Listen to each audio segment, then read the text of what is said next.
Hello दोस्तों, तो आपका स्वागत है अपने YouTube चैनल में, जिसमें हम बात कर रहे हैं प्राचीन भारत के इतिहास की। और हम पहुंच चुके हैं इंडस वैली सिविलाइजेशन या हड़प्पा सभ्यता में। तो हमें बात करनी है, हम बात कर चुके थे कि वहाँ नगरीय जीवन कैसा था, लोग कैसे थे। हम मोहनजोदड़ो की बात कर चुके थे, वहाँ देखा था कि बहुत सारे जो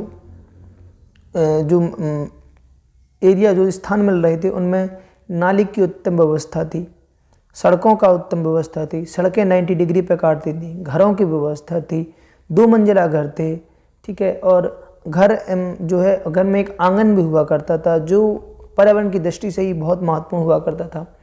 घरों के बीच कुएं थे। घर ऐसे बनाए जाते थे कि जो है वो सुरक्षा की दृष्टि से बहुत महत्वपूर्ण थे कि घर में अगर कोई वहाँ से बाहर से कोई निकलता है तो उस दरवाजे से देखने पर घर के अंदर का कुछ भी नहीं दिखाई देगा, जो उनकी सुरक्षात्मक दृष्टि को दर्शाता है कि बहुत प्राइवेसी रखते थे। तो हम बहुत सारी चीज़ों की बात कर चुके हैं। अब हमें बात करना है कुछ महत्वपूर्ण स्थलों की जो कि हड़प्पा में क्या हुए हैं, मिले हुए हैं हमें। तो हड़प्पा में कुछ मिले हुए हैं, जैसे कि एक कब्रगाह थी, जैसे ये एक कब्रगाह है, तो कब्रगाह मिली हुई है वहाँ पे, ठीक है। कि वहाँ ऐसे जो है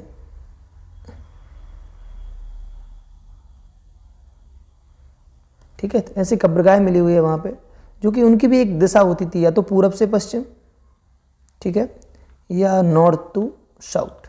ध्यान देना है इनको। मेल टोर्सो मिला हुआ है, मेल टोर्सो मिला हुआ है।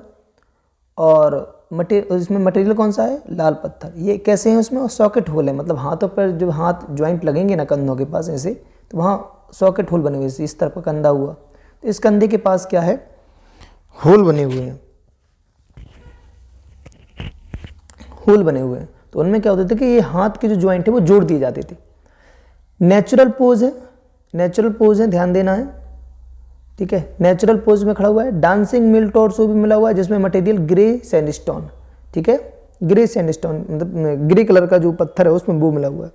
सिंग वाले मुंह वाले, मतलब उनको ऐसा कहा गया कि वो सिंग वाले देवता है, उनका मुखौटा है, मतलब उनका क्या है कि ऐसे सिंह है, मतलब मुंह बना हुआ है और उसके ऊपर ऐसे सिंह लिखे हुए। तो उन्होंने, जो आर्कियोलॉजिस्ट है, उन्होंने क्या कहा? उनको सिंह वाले देवता कहा, ठीक है। इसको याद रखेंगे अपन। आगे बढ़ते हैं। जैसे दाढ़ी वाले पुरुष के देवता भी मिले हुए हैं हमें, ठीक है, कि दाढ़ी वाले पुरुष उन्हीं को कहा, जो देखा था अपन ने। जो है हड़प्पा जो कितने भागों में विभाजित है? 2 भागों में विभाजित है। क्यों? हमें पता है मोहनजोदड़ो भी 2 भागों, अधिकतर 2 भागों में विभाजित है, लेकिन धौलावीरा ऐसा स्थान है जो 3 भागों में विभाजित है, ठीक है। धौलावीरा जो ऐसा स्थान है कितने भागों में विभाजित है? 3 भागों में विभाजित है। दीवारों के चारों ओर मजबूत किलेबंदी, अपन ने देखा हुआ है, पहले ही पढ़ा हुआ है कि दीवारों के जो बाहर है वो मजबूत किलेबंदी का दिखाई दी वहां पे।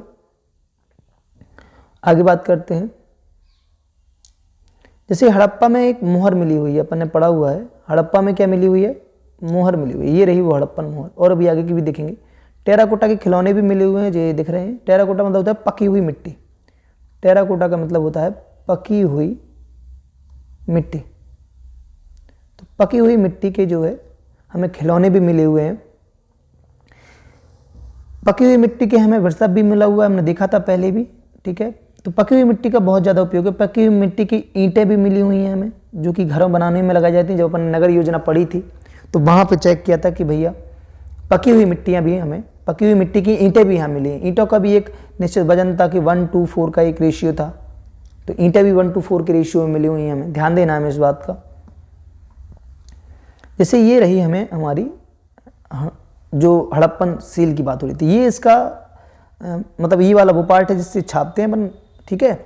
और ये है जिसमें छप गया, मतलब किसी एक जगह मट्टी पे उसको छाप लगा दी उसकी, तो ये वो वाला पार्ट है। और जहाँ से जो सील, एक्चुअल सील है, वो ये सील है। ये हड़प्पन लिपि है, जो कि कोई नहीं पढ़ पाया अभी तक, आर्कियोलॉजिस्ट पढ़ नहीं पाए। बहुत लोगों ने दावा किया है बट अभी उनको मान्यता नहीं मिली है। तो ये हड़प्पन सील की लिपि है जो अभी तक पढ़ी नहीं जा सकी। ये है यूनिकॉर्न है, जिसका केवल एक सींग होता है, तो ये मिला हुआ है, क्वेश्चन पूछा गया है, ठीक है। ये देखो यहाँ पे हमें जहाज जैसा प्रतीत हो रहा है यहाँ पे, तो शायद व्यापार को भी दर्शा रही है ये सील। इनका उपयोग ही शायद इसलिए किया जाता होगा कि व्यापार में जो है कहीं किसी बोरी बंद है तो उसमें सील लगा दी थी कि ये एक निश्चित व्यक्ति की हो गई, या किसी एक विशेष क्षेत्र से आ रही तो विशेष क्षेत्र में पहुंचे, तो ये पहचान के लिए उपयोग की जाती होगी। जैसे आज भी हम देखते हैं, जैसे पार्सल आते हैं तो उनमें क्या होता है, ऊपर एक कागज़ लगा दिया जाता है ऐसा, उसमें पूरी जानकारी लिख दी जाती है। तो सेम शायद इसी तरह से ये उपयोग किए जा रहे होंगे एक पार्सल के रूप, पार्सल में भेजने के लिए कि किस स्थान पे जाना है। तो शायद हो सकता है ये किसी का स्थान का नाम हो, कुछ भी हो सकता है, ये तो पता नहीं, राजा का नाम हो, किसी व्यक्ति का नाम हो, जानकारी नहीं है अभी ये। लेकिन ये क्या है, ये एक हड़प्पन सील है, इसको ध्यान देना है अपन को। आगे की बात करेंगे। हड़प्पन में क्या हुआ कि हड़प्पा नगर है उनमें क्या हुआ, ईंट की चुनाई, ऐसे देखो ये दिख रही है अपन को ईंट की चुनाई, ये सब एनसीईआरटी से लिया गया है आपकी, कोई नया नहीं है। तो ये देखो ईंट की चुनाई दिख रही है हमें, हाँ कि यहाँ पे ईंट की चुनाई भी हुआ करती थी। अब हम बात करने वाले हैं धौलावीरा की। तो धौलावीरा क्या है कि धौलावीरा जो 3 भागों में बटा हुआ है, हमने बताया था अभी कि धौलावीरा कितने भागों में बटा हुआ है, 3 भाग, मतलब ऐसा नगर है 3 भागों में बटा हुआ है। अभी भी क्या हुआ है कि 2021 में इसको कितने भाग, मतलब इसको क्या किया, वर्ल्ड हेरिटेज साइट जो है घोषित कर दिया गया है। तो यूपीएससी 2021 ने क्वेश्चन भी पूछा था इसी के बारे में, ठीक है, तो ये आ चुका है। कैसे 3 भागों में बटा हुआ है कि एक दुर्ग है, मतलब अगर हम एक ऐसा भाग बनाए तो एक दुर्ग वाला भाग है, ये ऊंचा भाग है, ये मध्य नगर है और एक में निचला नगर है, ठीक है। ऐसे 3 भागों में क्या हुआ है, बटा हुआ है।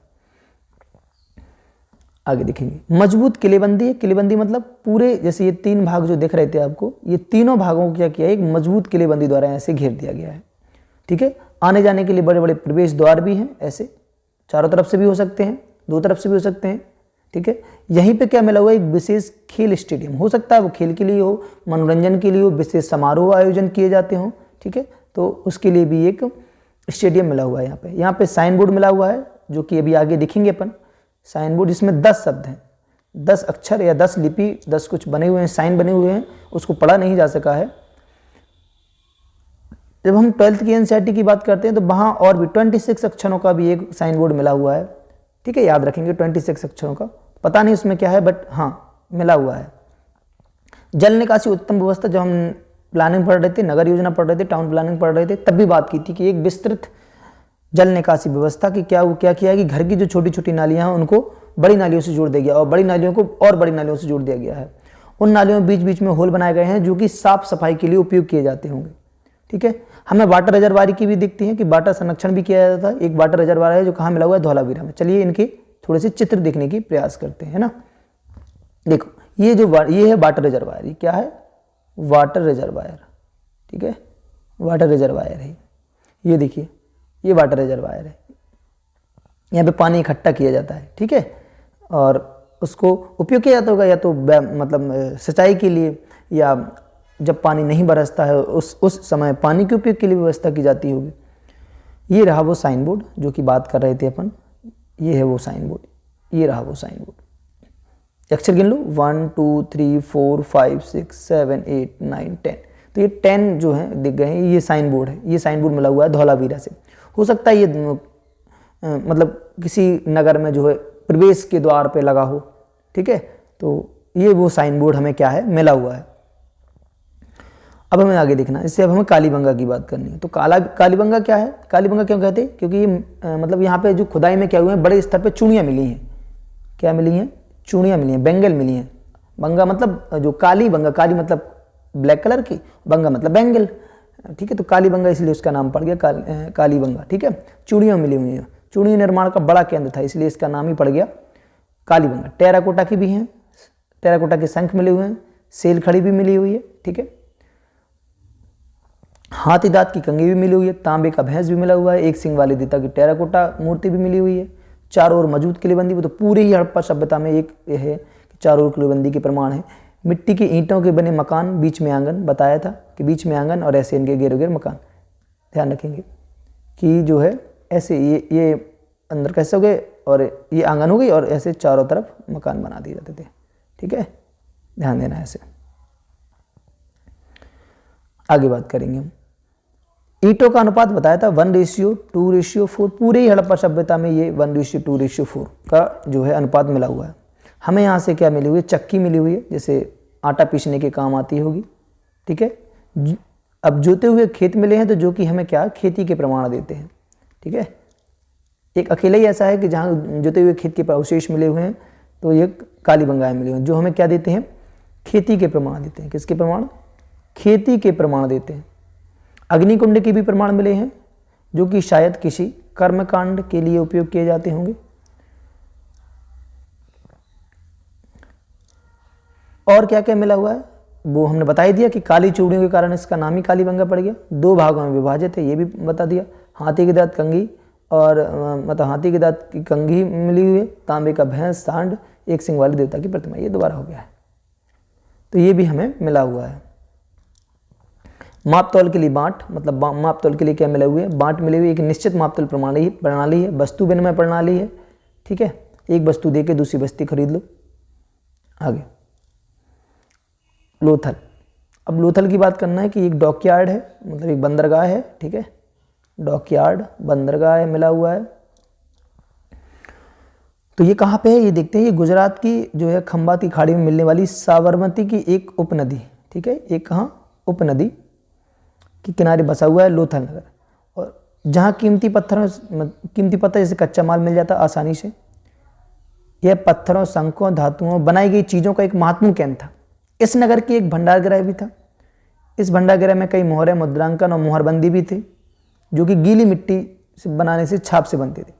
यहाँ तक कि एक इमारत भी मिली हुई है जिसका संभवतः मनका बनाने के लिए भी उपयोग भी किया जाता होगा। पत्थर के टुकड़े, अधबने मनके, मनक बनाने वाले या मनके बनाने वाले उपकरण, तैयार करने वाले उपकरण भी यहाँ मिले हुए हैं। यहाँ हमें बंदरगाह है जो कि क्या दर्शा रहा है कि शायद व्यापार होता होगा, क्योंकि इसलिए व्यापार होगा। बहुत सारी चीज़ें जो हमें ऐसी मिली हैं जो हड़प्पा सभ्यता में मतलब इस क्षेत्र में उपस्थित नहीं थी। तो व्यापार का भी प्रमाण है कि हाँ, जो फारस की खाड़ी होते हुए अरब सागर होते हुए व्यापार होता होगा। बिल्कुल व्यापार का एक मार्ग था ये, तो इसको भी हमें ध्यान देना होगा।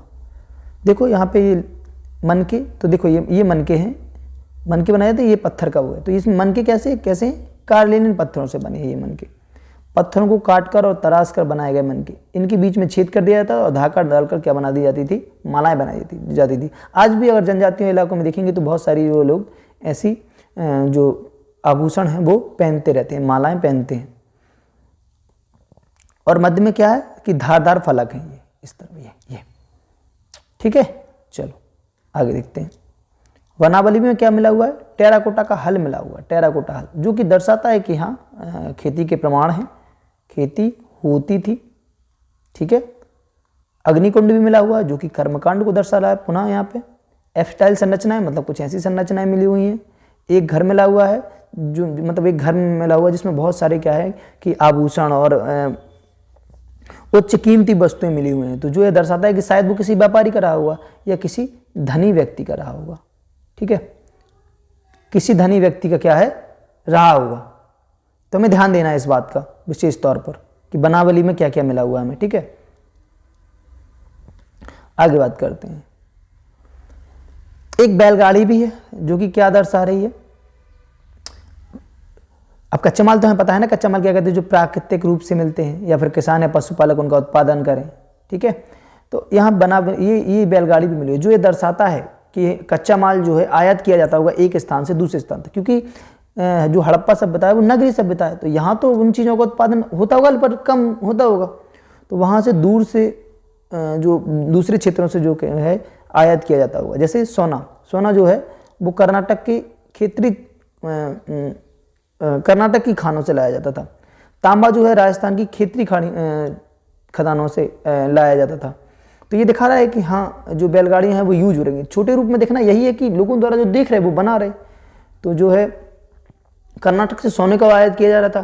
क्षेत्रीय जो खाने हैं राजस्थान के एरिया में वहाँ से क्या हो रहा था, तांबा जो है आयात किया जा रहा था। ठीक है, तो देखो यहाँ बता रहे हैं कि लेकिन तांबा, लोहा, सोना, चांदी, बहुमूल्य पत्थर जैसे पत्थरों को दूर दूर से वो क्या करते थे, आयात करते रहते थे।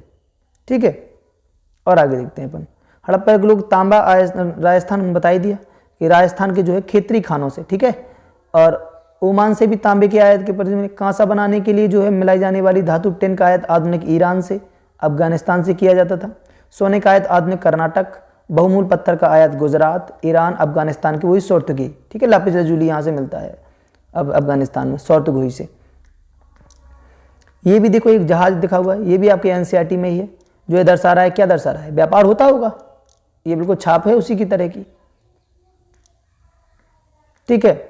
मिट्टी की मोहरें जो शायद व्यापार के लिए बिल्कुल ऐसी छाप उपयोग की जाती थी, क्या है कि मिट्टी की जो ये मोहरें हैं और इनमें क्या जैसे ये कोई बोरी हो गई ऐसे, ठीक है, ये कोई बोरी हो गई, क्या करेंगे इसमें ये छाप यहाँ पे ऐसे लगा देंगे, तो ये पहचान होगी कि इस एरिया से आई है ये, ठीक है। जैसे आज कोई पार्सल आ रहा, ऊपर एक कागज लगा देते, क्या नाम है, कहाँ पहुँचाना है, तो ये उसी के लिए, पहचान के लिए है ये, जो कि किसके लिए, शायद व्यापार के लिए उपयोग होती होंगी, कह नहीं सकते, बट हाँ शायद, क्योंकि आज जैसा दिख रहा है वैसे पिछले इसको पढ़ने का प्रयास कर रहे हैं अपन, ठीक है। तो ये जो है हड़प्पा सभ्यता के महत्वपूर्ण नगर हो गए। ये देखिए ये वही नगार है जो कि कहाँ मिला था हमें, मोहनजोदड़ो में मिला था, ठीक है, याद करना है, इसको पता है हमें कि पतन के क्या कारण है, क्या पतन के क्या कारण हो सकता है। पतन का देखो बहुत सारे कारण हैं, कई आर्कियोलॉजिस्ट द्वारा कई कारण दिए गए हैं। जैसे एक उसमें कारण है जलवायु परिवर्तन का होना, उस समय जलवायु का जो परिवर्तन है वो विशेष तौर पर हुआ, जिससे क्या हुआ, जलवायु परिवर्तन हुआ तो बाढ़ जैसी समस्याएं बनी, पानी बहुत ज़्यादा गिरा तो बाढ़ आ गई, और बहुत से क्षेत्रों में पानी बिल्कुल नहीं गिरा तो सूखे के कारण लोग मर गए। व्यापार एक बहुत बड़ा कारण व्यापार भी है, लोग मतलब आर्कियोलॉजिस्ट कहते हैं कि यहाँ जो अध्ययन करने पर उन्हें पता चला कि जो व्यापार है, व्यापार का बिल्कुल से पतन हो गया, दूर रास्तों से उनका जो है जो संपर्क था वो कट गया, तो चीज़ें नहीं, एक व्यापार नहीं आ पाए, लोग एक दूसरे से स्थान पर नहीं जा पाए, तो व्यापार के पतन के कारण जो अर्थव्यवस्था गड़बड़ा गई उनकी, और जो है पतन का एक कारण बना। बहुत से लोग इसको सही कारण नहीं मानते हैं, लेकिन फिर भी एक कारण में से है। एक कारण आर्यन इन्वेजन थ्योरी भी है कि आर्य आ गए थे, इसके बाद जो आर्य लोग हैं वो आ गए थे और उन्होंने क्या किया, इनको जो है युद्ध हुआ उनका, और उनको विशेष तौर बड़े तौर पर जो है युद्ध के कारण लोग मारे गए, तो भी एक कारण है। बट ये अभी तक प्रूफ नहीं कर पाए हैं कि, लेकिन कई आर्कियोलॉजिस्ट ऐसा कहते हैं, ठीक है, अभी ये प्रूवन नहीं है, बट एक कारण ये भी आर्यन इन्वेजन थ्योरी भी माना जाता है।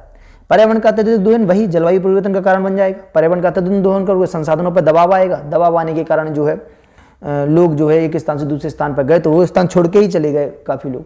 ये कारण भी इतना वैलिड नहीं है, क्योंकि उस समय की जो आबादी होगी वो थोड़ी सी होगी और क्षेत्र इतना बड़ा है, तो संसाधनों पर दबाव का भी एक जो कारण है वो एक सही कारण पतन का सिद्ध नहीं होता, बट एक कारण है, माना जाता है, तो हम उसको भी मानेंगे। नदियों द्वारा अपना मार्ग बदल लेना, जैसे आज की हम बात करें, सिंधु नदी जो है वो शायद पिछले, जब हम आज से 4700 साल पहले की बात कर रहे हैं, हड़प्पा सभ्यता की बात कर रहे हैं, तो शायद वो 5-10 किलोमीटर दूर बहती होगी, ठीक है। तो उसमें भी क्या हुआ, नदियों ने क्या किया, अपना मार्ग बदल लिया। नदियों मार्ग कैसे बदल देंगी, शायद प्लेट टेक्टोनिक थ्योरी, शायद एक दूसरे से जो प्लेटें हैं, जो पृथ्वी की जो प्लेटें हैं वो एक दूसरे से टकराई होंगी, और क्या हुए होंगे, उत्थान के कारण, कहीं उत्थान कहीं गहरी खाइयों के कारण क्या हुआ, उन्होंने नदियों ने अपना मार्ग बदल लिया। तो पतन का एक प्रमुख कारण ये भी है। ये हड़प्पा सभ्यता के प्रमुख जो है पतन के कारण है कि कैसे पतन हुआ, जलवायु परिवर्तन जिसके कारण बाढ़ जैसी समस्या बनी, पानी जैसी समस्या बहुत ज़्यादा गिरने हुआ, या तो पानी कहीं बिल्कुल क्षेत्र में नहीं गिरा और विशेष कहीं क्षेत्र में बहुत ज़्यादा पानी गिर गया। याद रखेंगे ये पूरा पतन जो है हड़प्पा सभ्यता का सभी जगह एक समान नहीं रहा, बहुत जगह बहुत सारे क्षेत्र एक बार में ही गायब हो गए कि एक विशेष समय में ही चले गए, और काफ़ी जो स्थल हैं वो धीरे धीरे पतन की ओर बढ़े। इसका भी हमें ध्यान रखना होगा कि पतन ऐसा नहीं है कि एक बार में सारा ही खत्म हो गया, बड़ा ही तो पूरा क्षेत्र एक बार में चला गया, नहीं, कोई विशेष क्षेत्र जो नदियों के किनारे थे वो एक बार में समाप्त हो गए, लेकिन जो क्षेत्र नदियों से बहुत दूर थे, पानी के कारण अगर जो समाप्त हुए तो वो एक बार में समाप्त हो गए, बाकी जो सूखा और अन्य चीज़ों व्यापार के पतन के कारण समाप्त हुए तो वो धीरे धीरे पतन की ओर चले गए। तो ये पतन के प्रमुख कारण हैं और हमें इन्हीं को ध्यान रखना है विशेष तौर पर, ठीक है। तो आज का ये वीडियो यहीं रोकते हैं। वीडियो पसंद आए तो प्लीज़ शेयर करें। धन्यवाद।